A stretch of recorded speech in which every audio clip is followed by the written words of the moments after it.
Mga kababayan, in my opinion, ang mga banateros na ito ng mga DDS ay nagpapakalat po ng black propaganda laban po sa admin ni PBBM gamit po ang kanilang network na SMNI. Pakinggan po natin mga kababayan at akin po ipapaliwanag kung bakit ko nasabing nagpapalaganap sila ng black propaganda para po masira ang imahe ng admin ni PBBM. Pakinggan po natin. Sino ba namang tangang drug lord na magtatapon ng ganyang kalaking halaga ng ipinagbabawal na droga sa gitna ng dagat? Yes. Nakakapagtaka lang, no? Kasi may kita mo talaga idea to eh. Expected na yan. Talagang scripted eh, no? Sa kagustuhan nga nila na tapatan yung war on drug ni Pangulong Duterte noon, gumawa sila ng kakaiba. Yung droga na mismo ang sumusuko sa sa gobyerno. Pero walang tao. May buhay yung droga eh, no? Ayun yung malupit Ano dyan. yun eh, parang stage talaga eh. Kasi isipin mo naman eh, nilaglag nila dun sa, sa dagat. Tapos, syempre, kukunin ng mga pulis yan. Wala tayong, walang makakapagturo kung sino yun. Wala, nasa dagat eh. Pero, Sa dagat eh. nakuha pa rin nila. Oo. Ano pa rin, kumbaga achievement pa rin yun. Okay mga kababayan, narinig nyo naman po, no? Sinabi sa pagkakaalala ko na scripted daw or parang pinapalabas ng mga ito na gawa-gawa lamang po ng admin ni PBBM yung mga nahuhuli or na lalambat ng mga shabs sa mga dalampasigan ng Pilipinas sa dagat para sabihin na may accomplishments ang ating kapulisan. Na parang tila ba sinasabi nila na ito'y tinatanim lamang para merong maibalita, maipakita, para lamang daw, narinig ko yung sinabi, para mapantayan yung giyera kontra droga ng dating Pangulong Duterte. So sa madaling salita mga kababayan, pinapalabas nila na ito'y gawa-gawa lamang ng admin ni PBBM. Dahil sinasabi nila na sino ba daw ang papaanod ng ganong kalalaking halaga ng shabs sa dalampasigan. Tapos mahuhuli daw ng mga polis. So in short, gusto talaga nilang palabasin na yung gobyerno natin ngayon ay gumagawa lamang ng mga bagay-bagay para ikatuwa ng mga Pilipino, para mapuri ang gobyerno. Yun po yung gustong palabasin ng mga taong ito. Ngayon, papatunayan ko po sa inyo mga kababayan na kasinungalingan po yan. Yan po ay isang malaking black propaganda mga kababayan. Ganyan po ang ginawa nila kay Pinoy. Si Pinoy Aquino, yung admin niya, binrand ng mga DDS na ito na krisis, na narco nation na tayo, na ang daming narcopolitics, tapos ibinrand nila si Duterte na tagapagligtas, hero at makakasolve ng problema. Pero anong nangyari, mga kababayan? Hindi naman po na-solve. So, ganun po yung ginawa nila kay Pinoy, na binabrand nila na malala ang admin ni Pinoy, ganun din po ang ginagawa nila kay PBBM. No? Patutunayan ko po sa inyo kung bakit kasinungalingan po ang kinuda ng mga ito. Una, nung panahon po ni dating Pangulong Duterte, yung mga shabs, mga bawal na gamot na lumulutang sa dalampasigan or sa dagat, nangyari din po yan. Patutunayan ko po sa inyo, ipapakita ko po sa inyo yung mga balita na may mga ganyang pangyayari nung panahon ni Duterte. Kung sinasabi ng mga ito, na yung mga lumulutang na shabs or bawal na gamot, sa panahon po ni PBBM may palabas lamang ng gobyerno, scripted, ano pala itong mga kaparehong pangyayari nung panahon ni Duterte na may mga lumutang din. Noong pong, ito mga kababayan, ito po yung mga balita mga kababayan. Pwede nyo naman po itong masaliksik. 90 milyong halaga ng coke na lambat sa dagat. Ayan po, noong 2016, December 2016. Ito, 2018, 125 million worth of coke found ashore in Sorsogon. Noong 2018 ito, sinong presidente dyan? Si Duterte. Ito pa, 39 na bloke ng umano'y coke na nasa mahigit 200 million na halaga nakita sa dagat. Noong 2019 ito, mga kababayan, yung sinasabi kong coke, alam niyo na kung ano yun. Hindi ko lang po masabi ng diretso dahil baka po tayo magkaroon ng violation. Ito po, bloke ng hinihinalang coke natagpuan sa dalampasigan sa Albay. 2019 ito. Ito pa, 5.4 milyong halaga ng coke natagpuan palutang-lutang sa dagat sa Camarines Norte. 2019. At ito pa mga kababayan, mag-amang mangingisda nakakita ng palutang-lutang na shabs or bawal na gamot sa dagat noong 2019 din ito. So, ayan mga kababayan, ang dami din pong alam nyo, yan lang po yung nakuha kong mga balita, no? Hindi ko pa po nakuha lahat. Pero yan po yung mga nakalap ko para bigyan kayo ng halimbawa na meron pong mga ganyang nangyari nung panahon ni Duterte. Kung magsalita po kasi itong mga ito, akala mo nangyayari lang sa panahon ni PBBM. Again, ganyan din po ang ginawa nila kay Pinoy Aquino sa admin ni Pinoy. Pinalabas nila, pinroject nila na malala, masama, palpak, and then pinroject nila si Duterte na tagapagtanggol, tagapagligtas na magsosolve ng mga problema. Kaya nanalo si Duterte. Ang daming black propaganda ang binato kay Pinoy sa admin ni Pinoy noon. At ganun din ang ginagawa nila kay PBBM ngayon. Para makaupo ulit ang isang Duterte. Kaya nasabi ko kanina mga kababayan, ewan ko kung nasabi ko na, no, pero sasabihin ko ngayon, ang nakikita ko sa SMNI Television Network, isang propaganda network, sa totoo lang, in my opinion. Para na silang nagiging propaganda dahil lahat ng pabor sa mga Duterte at kay Quiboloy ibabalita nila. At lahat ng against sa mga kalaban ng kanilang idol na si Duterte at si Quiboloy, ibabalita rin nila. At kahit hindi makatotohanan, kagaya ng ginawa ng mga ito, sinasabi nila, ibinabalita nila. Mantakin mo mga kababayan, itong paliwanag ko na ito, iilan lamang makakapanood. Pero yung kanilang ginawang yan, na talaga namang pinapangit ang administrasyon ni PBBM, ang imahe ng admin ni PBBM sa mga kinuda nila, pinapangit nila, ilan na nakapanood? Milyon? Daan-daang libo? Pero itong paliwanag ko, ilan lamang? Tayo-tayo lamang po.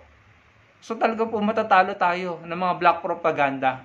Kaya kung maaari po sana i-share nyo ang link ng video na ito sa inyong mga GC, huwag nyo pong i-download, pakiusap, huwag nyo pong i-download ang video ko at i-share nyo sa iba. Ang i-share nyo na lamang po ay yung link mga kababayan. Yun lamang po ang hinihingi namin sa inyong tulong para po mas maraming makakita ng ating paliwanag at ng malabanan ang kanilang mga naratibong maling-mali po, pulpol at mapanira in my opinion. Huwag nyo pong i-download ang video ko, i-share nyo po ang link para mas marami pong makakita ng ating paliwanag. Pinakita ko naman po sa inyo mga kababayan yung mga patunay, mga balita, mga news article na yung ganyang sistema ay nangyayari din nung panahon ni Duterte. Dahil sa pagkakaunawa ko po, sa pagbabasa ko, yung ganyang sistema ay ginagawa talaga ng mga sindikato para hindi sila mahuli. Ang pang-monitor na ginagamit nila para matiyak nila na dumating yung mga pinapaanod nilang shabs sa kanilang mga kliyente or sa kanilang mga kapwa sindikato ay drone or may mga nakaabang na mga nagpapanggap na mangingisda doon sa area kung saan nila inilaglag or pinaanod yung mga pinagbabawal na gamot. Ngayon, sa kasamaang palad para sa kanila, naunahan sila ng mga police or mga inosente mga mangingisda ang nakakita kaya itinurn over sa mga police. May intel din po ang mga police natin, ang PNP Maritime Police or ang PCG na nakakarating sa kanila kaya nila nasasabat ang mga ito or nahuhuli. Kaya wala pong nahuhuling mga suspect. Kasi yan po talaga yung ginagawang paraan ng mga sindikato para hindi sila mahuli. Pero may pang-monitor sila dyan at may mga tao silang binabayaran para mag-abang dyan. No? So, again, hindi lamang po yan nangyayari ngayon sa panahon ni PBBM. Pati sa panahon ni Duterte nangyari yan. At pinatunayan ko po sa inyo mga kababayan. Pinakita ko sa inyo ang proof. Ang masakit lamang po, pinapalabas ng mga ito na tila ba kay PBBM lang nangyayari at sinasabi pa nila scripted, palabas, na parang gawa-gawa lamang ito ng ating mga kapulisan, ng ating otoridad para magkaroon sila ng ipapakita sa mga Pilipino na sila may accomplishments. Hindi po ba ang sakit nun, mga kababayan, na pinagmumukhang sinungaling ang mga otoridad ngayon? Alam mo, kalimitan, yung mga thinker, sila yung doer eh. Baka yung mga idol nyo gumagawa ng ganyan. Hindi po ba mga kababayan? So ayan, kung ano yung ginawa nilang mga black propaganda labang kay Pinoy para kamuhian si Pinoy Aquino at yung mga pagpapabango nila kay Duterte para mahalin si Duterte, ganun po ang ginagawa nila ngayon kay PBBM. Lahat ng black propaganda ginagawa nila para kamuhian din si PBBM at para mahalin ang kanilang idol. Pero mali naman po kasi nungalingan, kahangalan po yung ginagawa nila. Pinatunayan ko po sa inyo, nangyayari din yan sa panahon ni Duterte, mga kababayan. Ito pa mga kababayan, pinapalabas po nila, babasahin ko po sa inyo, pinapalabas po nila na walang mga suspect na nahuhuli. Ito po mga post sa mga DDS. Sabi dito ni Jean, si BBM lang ang may kagagawa nun. Ha ha ha ha. Lakas ng amats. Tas walang sospek. Ha ha ha. May masona lang ang presidenteng, ayan o. Sinasabi niya, ngagba si PBBM. So sinasabi ni Jean na walang sospek. Walang nahuhuling sospek, no? Ito pa sabi ni Seth. Sa tingin ko, ewan ko kung mga legit account to or troll. Sabi ni Seth, believe na talaga ako kay Marcos. Tuwing may nahuhuling droga, walang nahuhuling tao, pero present siya lagi sa eksena. Nimal, masyado na kayong halata. Ayan, so basically mga kababayan, pinapalabas naman ng mga, ewan ko, control yung mga yon or legit account na yung mga may nahuhuli daw pong shops pero walang suspect, walang taong nahuhuli. Yan po isang malaking kasinungalingan mga kababayan. Patutunayan ko na naman po sa inyo. Dito po sa mga balitang nakita ko, kagaya nito, TV Patrol, 20 milyong halaga ng droga na recover sa 18 anyos na umano'y D-Lord. Ayan, may nahuli. Dito pa, 2 individual arestado sa pagtutulak ng illegal na gamot. Ayan, 29 police arestado matapos masangkot sa 6.7 bilyong illegal na droga. Ayan o, January 17, 2025. Yung kanina March 2025. So, panahon po ito ng PBBM, may nahuhuling mga tao.